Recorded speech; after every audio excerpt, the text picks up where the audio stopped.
Good evening. Welcome to Beyond the Numbers here on the Joy News channel. Well, tonight we ask a very simple question. What's causing Ghana's banking sector headache as non-performing loans skyrocket above 24%? We will be exploring the impact of government's delay in the payment of arrears, especially to those old contractors, and find answers to why the banking sector recapitalization may not be the antidote to the rising NPLs. My name is Winston Taki, and I'll be doing this with Isaac Ofeje. Now, stay with us after this short break. We will introduce you to the numbers and also speak to banking consultant Dr. Richmond Atuahene as we, express and dialogue on these issues.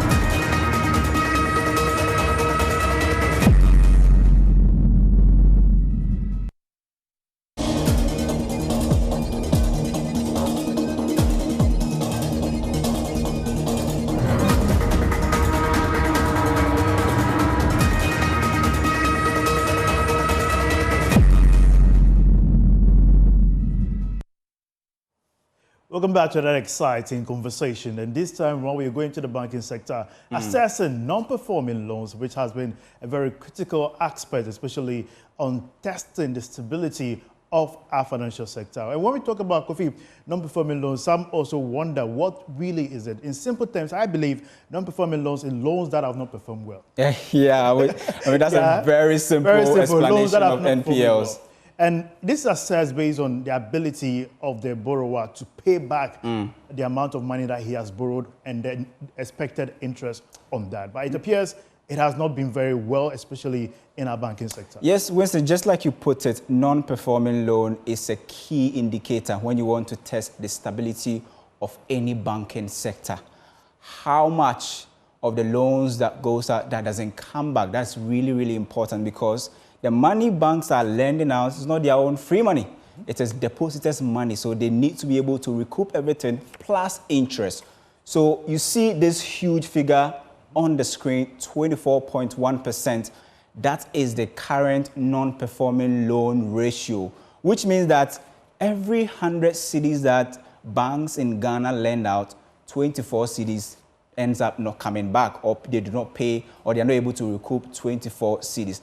Now, when you are talking about non-performing loans, there's a man that has actually written a lot about this issue, which is Dr. Richmond Atuahene. He will be joining us via Zoom for this breakdown. And Doc, if you can hear me, welcome. Oh, yeah. Hello, Doc. Can you hear us? Thank you very much, Kofi. Great. I can hear you. Awesome. Yeah, I can. Awesome. In the course of the conversation, we'll bring you in as we bring our viewers also deep inside, especially the numbers behind these figures. Now, let's go straight to the dynamics. The non-performing loan structure has been a very leading conversation. Let's talk about, first of all, what has happened in the banking sector for quite some time now. We heard about payment of locked-up funds. Yeah. All of them somehow relate to this particular conversation. We know the track record of how we've been performing, especially in assessing how loans have not quite performed well. Ghana's banking sector has been under cleanup. It has been under DDEP. It has seen a lot of figures or fundamentals not going well, especially in terms of having access to a very formidable financial sector. Now, Winston, just like the way you put it, after a financial sector cleanup and all the beautiful policies that we've rolled out in the last 4 or let's say even 8 years, we should not have such a high non-performing loan figure, and Doc will be joining us to break down this figure for us. But what is important is that you gave a very good background to this whole issue. Is the fact that we are not only seeing a huge figure, but we are seeing a significant jump in the non-performing loan figure. If you compare this year to last year, in June 2023 to June 2024, you have 18.7% as against 24.1%. That's a significant jump in the non-performing loan. This means that as of June 2023, per every 100 cedis that banks lend out, they end up not being able to recoup, let's say, 19 cedis of it. But now that 19 cedis has increased to 24 cedis. And I want to bring in Doc in this for us to understand these figures. Doc, so if you can hear us, we want to know, why do we have such a high figure when it comes to the non-performing loans? Thank you very much, and good evening to your cherished viewers and listeners.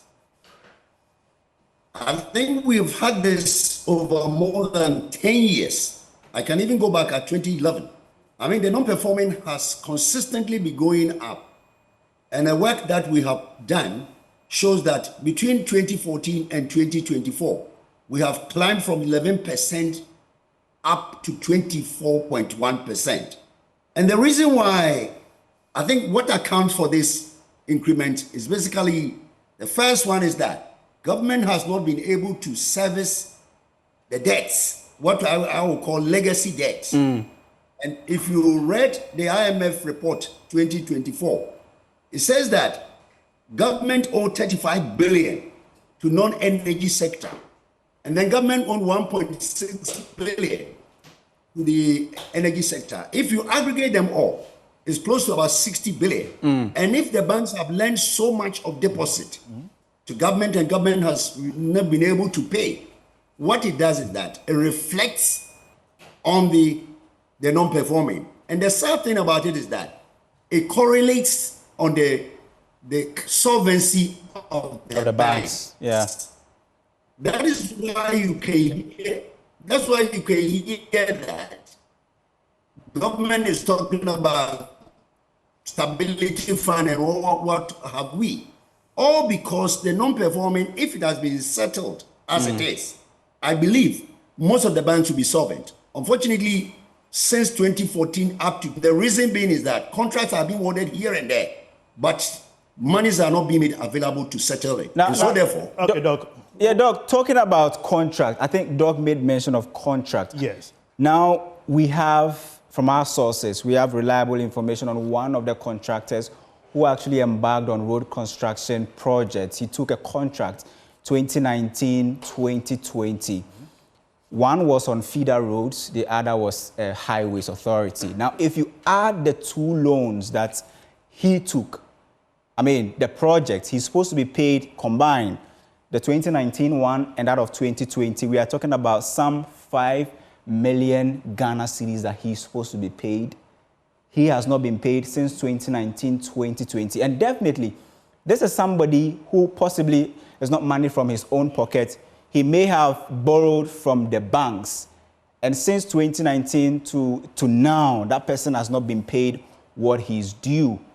How is this impacting on the books of the banks? Sophia, I believe, based on this particular narrative you've placed in front of us, certainly the person may not even have the capacity, but the key factors that may affect his ability to repay that particular loan may be the instability in the financial sector, especially the interest rate. We have seen the interest rate challenge. The government of Bank of Ghana have been trying as much as possible to keep the interest rate. So weak macros. Basically, at the very basic form. We've seen inflation also being a challenge for quite some time now. From 2002 to 2003, the latter part of 2003, we've seen inflation, the key challenge there. And if that person has that amount of money, expectation, trust me, it will affect his ability to repay. We understand that although that amount of money is something that is needed to push back into the economy, the government's ability to also finance that particular contract is going to be a key challenge as well. Now, one interesting thing is that just imagine that person took that loan on a varying interest. And over the years, we've seen how the economy, I don't want to use the word misbehave, but how the crisis has actually affected interest rates and even the monetary policy rate, where people borrow as high as 39, 35, and even 40% from commercial banks. Just imagine this person takes a varying interest loan. Let's say when he took this loan, it was around 16 or 15%. Now he has to pay 30%. His money, he has not been able to recoup that money. Inflation is affecting that same money and all of that. Factors. Now, you were looking at this chart, and we'll come to Doc very shortly. The reason why we have some of the figures in red is to tell the stories behind the numbers. Now, this 21.6% NPL in 2017 it's not just a number. The story behind it is that we saw from 2014 how non-performing loans started rising, Winston. Now, 2017-2018, you have a new government coming to power. An assessment was done in 2017 to do banking sector recapitalization. Then they realized that non-performing loan was very high, 21.6%. What did they do in 2018-2019? Banking sector cleanup. Absolutely. Where the banking sector was more or less like not fit for purpose. Some players had to be taken out. There was supposed to be some mergers and acquisitions. That same thing was done. But one thing that is scary at the moment is that you have that same story panning out 2021, 2022, 2023. Now we have a June figure of 24.1%, higher than the figure we saw before we even did a banking sector cleanup. I want to pick Doc's thoughts on this chart that we have on the Smart World. Doc, what do you make of this chart? I think, apart from the non-payment of the debt, as you said, the macroeconomic variables has not been very, very good at all. Inflation has been rocketing. Depreciation has taken its path. And in addition to it, that the fiscal indiscipline. I mean, if you look at 2022, 15.2% of GDP was fiscal deficit. Yeah. It dropped to 13.2. It dropped to 12.1. And it's dropped to 7. And currently it's about 4. I mean, consistently, we've been spending more than we have. And basically, it means we are doing too many things without having the necessary resources to pay. And that also affects the ability of the people who are borrowing the money. So we are looking at the macro issues. We're also looking at, because this chart that you have is very peculiar with the Ghanaian banks. I mean the Ghanaian domestic banks. If you go to the foreign banks, you're not going to see these NPLs. So you mean, you're not going to see it at all. Because foreign banks that are in Ghana, right, Doc? Foreign banks that are in Ghana. Yes. They decide not to do GOG contracts, government, unless it is a donor support. Because they know when you do GOG, you may not have your money till they have to do a part. So they have strategically looked for those donor support, and which is cash flow comes quickly. So that is also a factor. Doc, let me put in this particular insight. Do you think possibly the same restructuring that happened, should the central bank decide to put in a leverage where the same banks can go to these customers who they've lent money to, and in a way, through a proper debt management, they can restructure the loan to ensure at least there's a leverage for them to pay back? What do you think? 2011, exactly what you're saying was that. All right, I think the IMF came in and they told them to ring-fence the government contracts, the debt. And when you ring-fence it, and then you give a structured payment to the customers. All right. Okay, Doc, we'll come back to you. Yeah, we are struggling to hear Docs, but essentially he made mention of something really, really important, which is on the screens right now. And I want to take us through this. Okay. We actually going to talk about 4 solid and shocking quotations from the IMF on why we have high non-performing ratios. Winston, take us away. And I quote, the IMF on Ghana's arrears accumulative, that is according to the 2023 IMF program, the persistent accumulation of arrears is a sign of unrealistic budget formulation. So pause there. First one, unrealistic budget formulation. So that was what Doc was talking about. Absolutely. We have unrealistic budget formulation. We know of our revenue, but yet we end up bringing an expenditure side that is over bloated, bigger than the revenue. And what happens? We get high deficits. That's a very serious one. Still, we have weak expenditure controls, and that is a key call by most institutions in the country, saying, what should government do to restructure the expenditure? When we saw the mid-year budget review, so a cut. There's a cut, but nonetheless, the key expenditure part have still been maintained. And that is a very alarming condition that IMF also observed. And also poor cash management There you go. Another thing. There you go. So 3 things I picked from what you said. Unrealistic budget formulation. Third one is weak expenditure controls and poor cash management. This is not from us. This is contained in the 2023 IMF program. The second one. The government initially, in the poor cash, because the government has proposed that now everything is going to be done digitally. Yeah. But why mix. Exactly. Why will you have to wait until now? Because we've seen the Auditor General's report, a lot of irregularities. We decided we wanted to touch into it. Yeah, and we we'll realized do that. it is very alarming. And viewers are watching us. Be rest assured we'll come back to that particular report.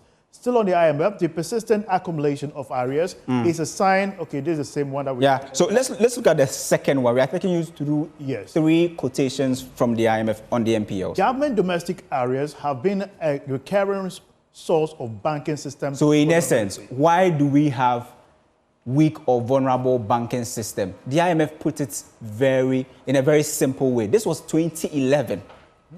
This is the IMF country report number 11/131, 2011, more than a decade ago. They say government domestic arrears have been a recurring source. Banking system. So if you want to ask me, don't take it from me, why do we have a weak and vulnerable banking system? It's because of what? Recurring what? Government arrears. Absolutely. Where we have huge arrears and we need to find ways and means to do what? To fund them. This is from the IMF, the second one. It's undermining capacity of providers of services to the government to repay their banking loans in a timely manner. And so that is where we are now. There you go. So, I mean, we are not the ones saying this. This is from the IMF. They're saying that, look, if government doesn't pay the contractors cannot pay the banks the monies that they owe them. And in essence, if you borrow and you don't pay, it's classified as what? Non-performing loans. And so the reason why government must also understand that the banks don't own the money. Yeah. The money belongs to customers. Yeah, depositors' money. Absolutely. The call in Parliament just yesterday was that there should be an insurance placed on depositors' funds. And certainly that policy is a good one. But nonetheless, we are where we are today because of we not being able to follow these particular suggestions.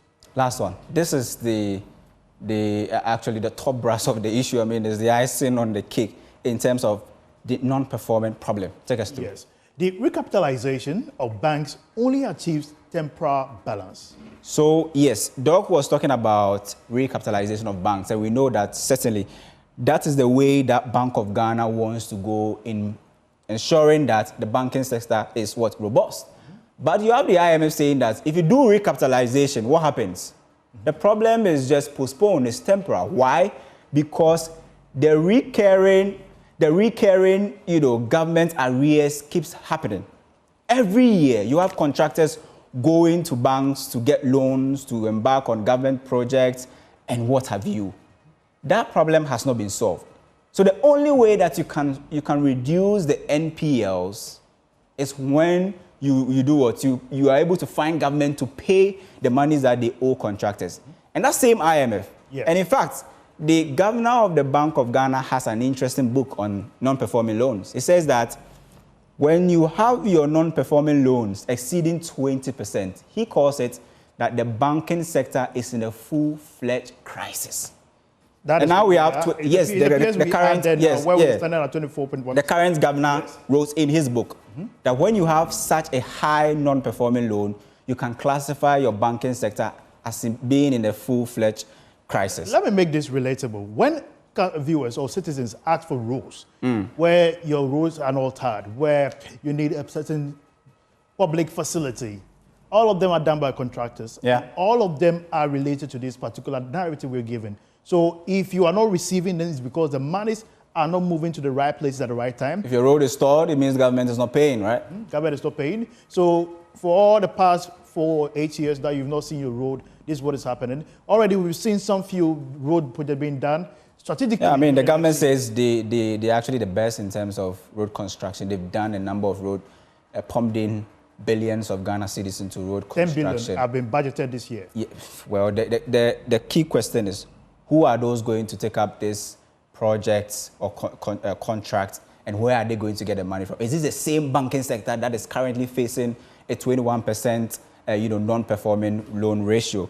Doc, if you can still hear us, I want you to look at the figure on the screen right now. Doc, can you hear us? Do we have? I can hear you. Yes, Doc. Yes, we can also hear you. Winston and I can hear you loud and clear. You can see total arrears as of 2022, according to the IMF, hitting the tune of $3.2 billion. What do you make of that? Well, it all affects the bank. Because as you've been discussing. All right, Doc, I would like to suggest, Doc, can you hear us? Yeah, I think it's better now.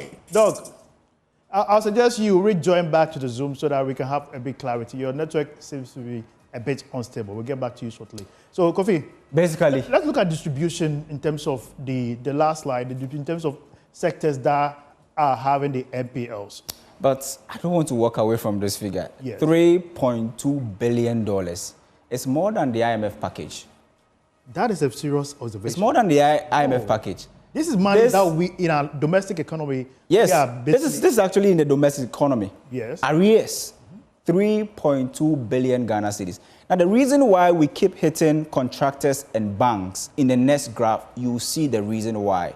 You see why the construction sector of the economy is really, should I say, the source of this high NPLs. And this is the graph that we are talking about, Winston. So the graphs again, Ghana's NPL percentage by sector. We're using the 2022 figure, and it appears in 2022 the mining and quarrying sector contribute about 4% of the overall NPL. In fact, in terms of the non-performing in each of the sectors, yes, the non-performing rate at the mining and quarry sector was 4%. Transport and storage and communication was 10.5%. Next is the electricity, gas, and water. The highest is actually adjacent to you. You can see it better. So if you want to see, but the shocking aspect is that if you look at the GDP figures, especially in terms of performance of sectors, it appears the construction sector contribute minimally to overall GDP. But yet again, it is the highest source of, it has the highest non-performing loan of 29.1%. And this is the reason why we put up this graph. If you look at the 2021 figures, they were worse. The construction sector, its non-performing loan was about 30% in 2021.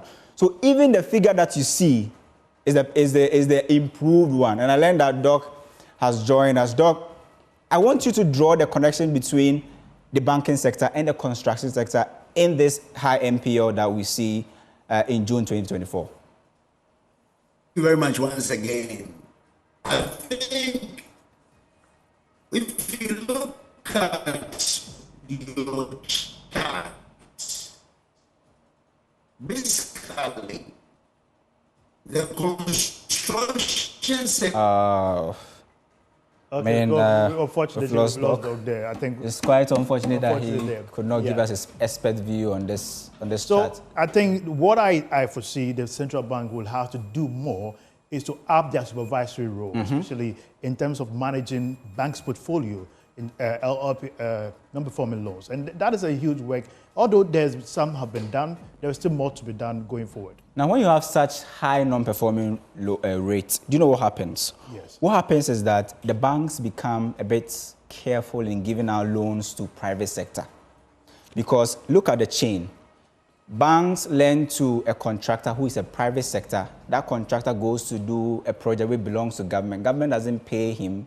It puts the private man in a bad credit system or outlook. Banks don't want to lend to him again. But then what are the banks doing right now? They are rather lending to the government in the T-bill market. So in essence, what happens is that when you have high non-performing loans, the private man is priced out of the credit market. And we've seen in the monetary policy report that banks are now shifting away from giving loans to private sector to now giving more loans to government. Doesn't this make sense? Why most of government's policy in the SME sector are more focused on financing SMEs instead of ensuring that we have a stable financial sector that individuals or businesses can have credible, cheaper loans then we can say we are building an economy. So directly, we can build from inside out instead of just tipping it from outside in. I mean, at this moment, I'm not sure we can talk about cheap loans, because if you look at a country like Ghana, where we have such high inflation rates and people borrowing beyond or above 29% per annum. Beyond the numbers. I mean, they are borrowing beyond the numbers. I mean, such a high interest rate definitely doesn't speak well of the kind of banking sector that we have. But the problem has been, we were not the ones who said it. It is definitely here in the IMF program document that the recurring government, persistent accumulation of arrears is a sign of unrealistic budget formulation, weak expenditure controls, and poor cash management. They also go ahead to say that government domestic arrears have been a recurring source of banking sector system vulnerability. So who is causing this vulnerability? According to the IMF, it is from government domestic arrears. One thing that we should be seeing going forward is, although just after the DEP, we saw banks reporting marginal profit in their books. Nonetheless, the case where we are heading towards, based on the LPR level, this will certainly affect their profitability going forward. So banks will have to now assess their risks and then divert most funds in assets rather than giving out as loans to SMEs, businesses, and individuals. So this, what you're seeing today here, is the reflection of our banking sector, how non-performing loans that go to individuals, organizations, or companies, but don't come back, especially with interest, or don't even come back at all. Well, this has been Beyond the Numbers with me, Isaac Ofieje, and I did this with a senior man here, Winston Taki. Absolutely, always a pleasure, my brother. Well, we'll be back next week, the same time, on Beyond the Numbers. Don't go anywhere, stick and stay with Joy News.